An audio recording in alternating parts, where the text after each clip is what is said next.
ನಮಸ್ಕಾರ.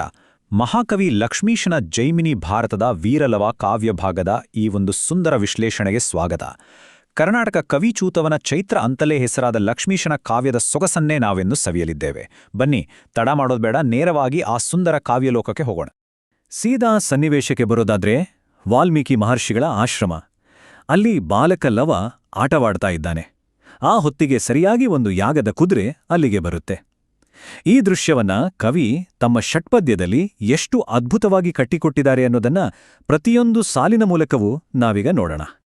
ಪದ್ಯ ಶುರುವಾಗೋದೇ ಹೀಗೆ: ಬಲ್ಗೈಯ ನೃಪರಂಜೆ ತಡೆಯದ ರಘೂದ್ವಹನ, ಸೋಲ್ಗೇಳಿ ನಮಿಸಲಿಯಳ್ಯೋಳ್ ಚರಿಸುತ್ತಧ್ವರದ. ಆಹಾ, ಆ ಪದ ಬಳಕೆ, ಆ ಲಯ ಗಮನಿಸಿ. ಪ್ರಾಚೀನ ಕನ್ನಡ ಕಾವ್ಯದ ತಾಕತ್ತಂದ್ರೆ ಇದೇ ಅಲ್ವಾ. ಅರ್ಥ ತುಂಬಾ ಸರಳ, ಆದ್ರೆ ಗಂಭೀರ. ಶ್ರೀರಾಮಚಂದ್ರನ ಅಶ್ವಮೇಧ ಯಾಗದ ಕುದುರೆ ಭೂಮಿಯ ಮೇಲೆಲ್ಲ ಸ್ವಚ್ಛಂದವಾಗಿ ತಿರುಗಾಡ್ತಾ ಇತ್ತು. ಯಾಕೆ ಗೊತ್ತಾ? ಜಗತ್ತಿನ ಎಂತೆಂಥ ಬಲಿಷ್ಠ ರಾಜರೆಲ್ಲರೂ ರಘುವಂಶದ ರಾಮನ ಪರಾಕ್ರಮಕ್ಕೆ ಆಗಲೇ ಹೆದರುಬಿಟ್ಟಿದ್ರು, ಸೋಲೊಪ್ಪೆ ಕೈಮುಗಿದು ನಿಂತಿದ್ರು. ಹಾಗಾಗಿ ಆ ರಾಜಗಾಂಭೀರ್ಯದ ಕುದುರೆಯನ್ನು ತಡೆಯೋ ಎದೆಗಾರಿಕೆ ಯಾರೊಬ್ಬರಿಗೂ ಇರಲಿಲ್ಲ. ಆಮೇಲೆ ಏನಾಗತ್ತೆ? ನಲ್ಲುದುರೆ ಬಂದು ವಾಲ್ಮೀಕಿಯ ನಿಜಾಶ್ರಮದ ವಿನಿಯೋಗದುಪವನದೊಳು ಪುಲ್ಗಳ್ಪಸೆಗರ್ಲಸಿ ಪೊಕ್ಕೊಡಾ ತೋಟಗ.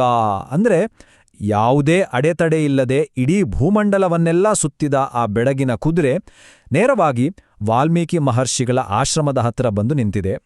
ಇಲ್ಲಿ ನಾವೊಂದು ವಿಚಾರ ಗಮನಿಸಬೇಕು. ಈ ಅಶ್ವಮೇಧ ಯಾಗದ ಕುದುರೆ ಅಂದ್ರೆ ಅದು ಬರೀ ಒಂದು ಪ್ರಾಣಿಯಲ್ಲ, ಅದೊಂದು ಸಾರ್ವಭೌಮತ್ವದ ಸಂಕೇತ. ಅಷ್ಟೊಂದು ಗಾಂಭೀರ್ಯದ ಕುದುರೆ ಆಶ್ರಮದ ಪೂಜೆಗೆ ಅಂತ ಬೆಳೆಸಿದ ಪವಿತ್ರ ಹೂದೋಟದ ಹತ್ರ ಬಂದಿದೆ. ಅಲ್ಲಿನ ಎಳೆ ಹಸಿರು ಹುಲ್ಲಿನ ಆಸೆಗೆ ಬಿದ್ದು ಮೆಲ್ಲನೆ ಆ ಸುಂದರ ತೋಟದೊಳಗೆ ನುಗ್ಗಿಬಿಡತ್ತೆ. ತೋಟದೊಳಗೆ ಕುದುರೆ ನುಗ್ಗಿದ ತಕ್ಷಣದ ದೃಶ್ಯ ಹೇಗಿತ್ತು ಅಂತ ಕವಿ ಮುಂದಿನ ಸಾಲಿನಲ್ಲಿ ಹೇಳ್ತಾರೆ ನೋಡಿ: ವಲ್ಗೆ ತನ್ನೊಡನಾಡಿಗಳ ಕೂಡಿ ಲೀಲೆಮಿಗೆ ಬಿಲ್ಲೊಂದು ನಡೆ ತಂದವಂ ಕಂಡನರ್ಚಿತ ಸುವಾಜಿಯಂ ವೀರಲವನು. ಆಹಾ, ವೀರಲವನ ಆಗಮನ ಎಷ್ಟು ಅದ್ಭುತವಾಗಿದೆ! ಈ ಸನ್ನಿವೇಶವನ್ನೊಮ್ಮೆ ಕಣ್ಮುಂದೆ ತಂದುಕೊಳ್ಳಿ. ಲವ ತನ್ನ ಗೆಳೆಯರ ಜೊತೆ ಸಖತ್ ಉತ್ಸಾಹದಿಂದ ಆಟವಾಡ್ತಾ ಇದ್ದಾನೆ. ಕೈಯಲ್ಲಿ ಯಾವಾಗಲೂ ಒಂದು ಬಿಲ್ಲು ಇದ್ದೇ ಇದೆ. ಆಟದ ಗುಂಗಿನಲ್ಲಿದ್ರೂ ಕೂಡ ಆಶ್ರಮದ ಒಳಗೆ ಬಂದಾಯ ಯಜ್ಞದ ಕುದುರೆಯ ಮೇಲೆ ಪಟ್ಟಂತ ಅವನ ಕಣ್ಬೀಡುತ್ತೆ. ಕೇವಲ ಒಬ್ಬ ಮುಗ್ಧ ಬಾಲಕನಲ್ಲ, ಒಬ್ಬ ಹುಟ್ಟು ಕ್ಷತ್ರಿಯ ವೀರನ ಲಕ್ಷಣಗಳು ಇಲ್ಲಿ ಎದ್ದು ಕಾಣ್ತಾ ಇವೆ. ಈಗ ಎರಡನೇ ಪದ್ಯ. ಕುದುರೆಯನ್ನ ನೋಡಿದ ತಕ್ಷಣ ಲವ ಸುಮ್ಮನಾಗ್ತಾನ? ಖಂಡಿತ ಇಲ್ಲ. ಎತ್ತಣ ತುರಂಗಮಿದು ಪೊಕ್ಕು ಪೂದೋಟಮಂ ತೊತ್ತುಳುದುದರದು ವಾಲ್ಮೀಕಿ ಮುನಿನಾಥನೆ. ಈ ಸಾಲಿನಲ್ಲಿ ಲವನ ಆಶ್ಚರ್ಯ ಮತ್ತು ಕೋಪ ಎರಡೂ ಎದ್ದು ಕಾಣ್ತದ. ಅವನ ತಲೆಯಲ್ಲಿ ಓಡ್ತಾ ಇರೋ ಒಂದೇ ಪ್ರಶ್ನೆ: ಎಲ್ಲಿಂದ ಬಂತಿ ಪ್ರಾಣಿ? ನಮ್ಮ ಮುನಿನಾಥರಾದ ವಾಲ್ಮೀಕಿ ಮಹರ್ಷಿಗಳ ಈ ಪವಿತ್ರವಾದ ಹೂದೋಟಕ್ಕೆ ನುಗ್ಗಿ ಅದನ್ನು ತುಳಿದು ಹಾಳು ಮಾಡ್ತಾ ಇದೆಯಲ್ಲ ಅಂತ. ತನ್ನ ಆಶ್ರಮ, ತನ್ನ ಪರಿಸರವನ್ನ ಕಾಪಾಡಿಕೊಳ್ಳುವ ಆ ಅದ್ಭುತ ರಕ್ಷಣಾ ಮನೋಭಾವ ಆ ಹುಡುಗನಲ್ಲಿ ತಕ್ಷಣ ಜಾಗೃತವಾಗ್ಬಿಡುತ್ತೆ. ಅದೇ ಪದ್ಯದ ಮುಂದಿನ ಸಾಲುಗಳಲ್ಲಿ ಆ ಹುಡುಗನ ಜವಾಬ್ದಾರಿ ಎಂಥದ್ದು ಅಂತ ಗೊತ್ತಾಗತ್ತೆ. ಹೊತ್ತು ಮಾರೈವುದೆಂದೆನಗೆ ನೇಮಿಸಿ ಹೋದನಬ್ಧಿಪಂ ಕರೆಸಲಾಗಿ ಮತ್ತೆ ವರುಣನ ಲೋಕದಿಂಬಂದು ಮುಳಿದಪನೆ. ಇದರ ಹಿನ್ನೆಲೆ ಕೇಳಿದ್ರೆ ನಿಮ್ಗೂ ರೋಮಾಂಚನ ಆಗುತ್ತೆ. ವಾಲ್ಮೀಕಿ ಮಹರ್ಷಿಗಳನ್ನ ವರುಣದೇವ ತನ್ನ ಲೋಕಕ್ಕೆ ಕರ್ಸ್ಕೊಂಡಿರ್ತಾನೆ. ಆಶ್ರಮ ಬಿಟ್ಟು ಹೋಗುವಾಗ ಗುರುಗಳು ಈ ಹೂದೋಟವನ್ನ ನೋಡ್ಕೊಳ್ಳುವ ದೊಡ್ಡ ಜವಾಬ್ದಾರಿಯನ್ನ ಲವನಿಗೆ ಒಪ್ಸಿರ್ತಾರೆ. ಈಗ ವಾಪಸ್ ಬಂದಾಗ ತೋಟದ ಈ ಗತಿ ಕಂಡು ಗುರುಗಳು ಎಲ್ಲಿ ಸಿಟ್ಟಾಗ್ತಾರೋ ಅನ್ನೋ ಭಯ ಮತ್ತು ಕರ್ತವ್ಯ ಪ್ರಜ್ಞೆ ಬಾಲಕನನ್ನ ಕಾಡೋಕ್ ಶುರು ಮಾಡುತ್ತೆ. ಹಾಗಂತ ಲವ ಭಯಪಟ್ಟು ಸುಮ್ಮನೆ ನಿಲ್ಲೋನಲ್ಲ. ಕವಿ ಹೇಳ್ತಾರೆ: ನುತ್ತ ಹಯದೆಡೆಗೆ ನಡೆತಂದು ನೋಡಲ್ಕದರ ನೆತ್ತಿಯೊಳ್ ಮೆರೆವ ಪಟ್ಟದ ಲೆಗಿತಮಂ ಕಂಡು ಲವನೋದಿಕೊಳ್ಳುತ್ತಿದ್ದನು.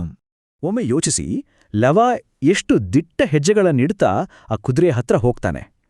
ಹತ್ರ ಹೋಗಿ ನೋಡ್ದಾಗ ಆ ಕುದುರೆಯ ಹಣೆಯ ಮೇಲೆ ಹೊಳೆಯುತ್ತಿದ್ದ ಒಂದು ಚಿನ್ನದ ಪಟ್ಟಿ ಅವನ ಕಣ್ಣಿಗೆ ಬೀಳುತ್ತೆ.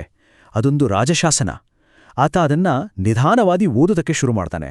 ಇದು ಮೂರನೇ ಪದ್ಯ, ಕಥೆಯ ದಿಕ್ಕನ್ನೇ ಬದಲಾಯಿಸುವ ಘಟ್ಟ.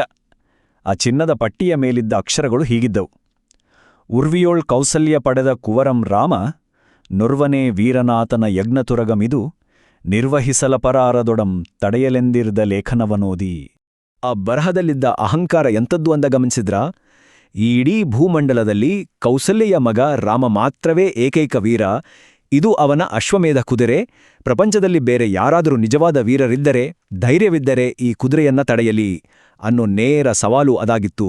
ಈ ಅಹಂಕಾರದ ಮಾತುಗಳು ಲವನ ಸ್ವಾಭಿಮಾನವನ್ನ ಭಗ್ಗನೆ ಉರಿಯುವಂತೆ ಮಾಡುತ್ತೆ. ಅದನ್ನ ಓದಿದ ತಕ್ಷಣ ಲವನ ಒಳಗಿನ ಜ್ವಾಲೆ ಹೇಗೆ ಬುಗಿಲೆದ್ದಿತು ಅಂದ್ರೆ, ಗರ್ವಮಂ ಬಿಡಿಸದಿರ್ದೊಣೆ ತನ್ನ ಮಾತೆಯಂ ಸರ್ವಜನಮಂ ಬಂಜೆಯನ್ನದಿರ್ತುಪುದೆತಂ. ನಿಜಕ್ಕೂ ಎಂಥ ಅದ್ಭುತವಾದ ಆಕ್ರೋಶ ಇದು. ಇಲ್ಲಿ ಕವಿ ಬಳಸಿರುವ ಬಂಜೆ ಅನ್ನೋ ಪದದ ತೀವ್ರತೆಯನ್ನ ನಾವು ಅರ್ಥ ಮಾಡ್ಕೋಬೇಕು. ಈ ಅಹಂಕಾರದ ಸವಾಲನ್ನ ಎದುರಿಸಿ ಇವರ ಗರ್ವವನ್ನ ನಾನು ಮುರಿಯದಿದ್ರೆ ಜಗತ್ತು ನನ್ನ ತಾಯಿಯನ್ನ ಒಬ್ಬ ಹೇಡಿಗೆ ಜನ್ಮ ನೀಡಿದವಳು ಅಂದ್ರೆ ಬಂಜೆ ಅಂತಲೇ ಕರೆಯಲ್ವಾ ಅಂತ ಲವ ಪ್ರಶ್ನಿಸ್ಕೊಳ್ತಾನೆ. ತನ್ನ ತಾಯಿಯ ಮೇಲಿನ ಅಪಾರ ಗೌರವ ಮತ್ತು ತನ್ನ ಶೌರ್ಯದ ಮೇಲಿನ ವಿಶ್ವಾಸ ಅವನನ್ನ ಕೆರಳುವಂತೆ ಮಾಡತ್ತೆ. ಸಮಾಜದ ದೃಷ್ಟಿಯಲ್ಲಿ ತನ್ನ ತಾಯಿಗೆ ಅಪಮಾನ ಆಗ್ಬಾರ್ದು ಅನ್ನೋ ಆ ಕಾಳಜಿ ಇದೆಯಲ್ಲ, ಅದು ನಿಜಕ್ಕೂ ರೋಮಾಂಚನಕಾರಿ. ಈಗ ನಾವು ಈ ಕಾವ್ಯಭಾಗದ ಅಂತಿಮ ಘಟ್ಟಕ್ಕೆ ಬಂದಿದ್ದೇವೆ. ಗುರ್ವತೋಳೆಗಳಿವೇತಕೆಂದು ಸಲೇವಾಸಿಯಂ ತೊಟ್ಟು ಲವನುರಿದೆಂದನು.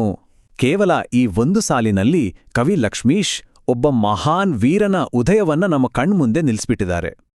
ಆ ಹುಡುಗನ ಮಾನಸಿಕ ಸ್ಥಿತಿ ಹೇಗೆ ಬದಲಾಯಿತು ನೋಡಿ.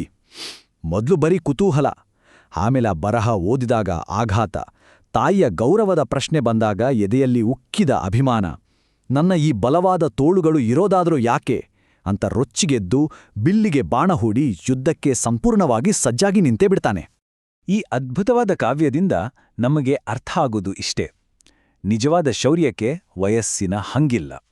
ಪ್ರಬಲವಾದ ಅಧಿಕಾರದ ಅಹಂಕಾರದ ಎದುರು ಯುವ ಪೀಳಿಗೆಯ ಬೆಂಕಿಯಂತ ಧೈರ್ಯ ಹೇಗೆ ಸಿಡಿದೆದ್ದಿತು ಅನ್ನೋದನ್ನ ಇದು ಸುಂದರವಾಗಿ ಕಟ್ಟಿಕೊಡ್ತದೆ. ಇಂದಿನ ಜಗತ್ತಿಗೂ ಈ ವೀರಲವನ ಪ್ರಶ್ನಿಸುವ ಮನೋಭಾವ ಮತ್ತು ಧೈರ್ಯ ಅಷ್ಟೇ ಪ್ರಸ್ತುತ ಅಲ್ವಾ? ಇದೊಂದು ಕಾಡುವ ಪ್ರಶ್ನೆಯೊಂದಿಗೆ ಈ ಕಾವ್ಯ ವಿಶ್ಲೇಷಣೆಯನ್ನ ಮುಗಿಸೋಣ. ನಮಸ್ಕಾರ.